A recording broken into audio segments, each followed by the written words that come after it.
کراچی پختونخوا میں مشن نور کا جو نعرہ تھا اور جو مشن لایا تھا وہ بری طرح ناکام ہو چکا ہے.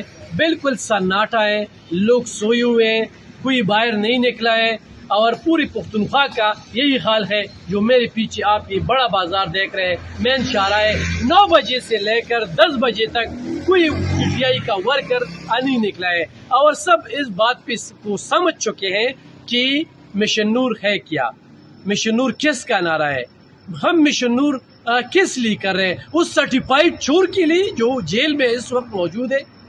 یہ اللہ نے جو اذان بھیجا ہے وہ نماز کے لیے بھیجا ہے. جو 5 وقت لوگ نماز کرتے ہیں, حی علی الصلاۃ حی علی الفلاح, لوگ اللہ کی طرف متوجہ ہو, لیکن یہ لوگ مختلف نعرے دے رہے ہیں. اور یہ مشن نور جو نعرہ ہے اور اس کا جو تاریخ ہے 20 دسمبر پہ کیا ہوا ہے, کیا ہونے والا ہے اور کیا کر رہے ہیں اور اپنی ضلع میں یہ جلسہ کر رہے ہیں. تو احتجاج ہر کسی کا حق ہے, لیکن یہ جو نعرے دیتے اور اسلامی ٹچ دیتے تو اس پہ اپنی ورکر جو ہے نا اس نے لا تعلقی کا اظہار کیا ہے اور اس مشن نور کو بری طرح ناکام ہو چکا ہے.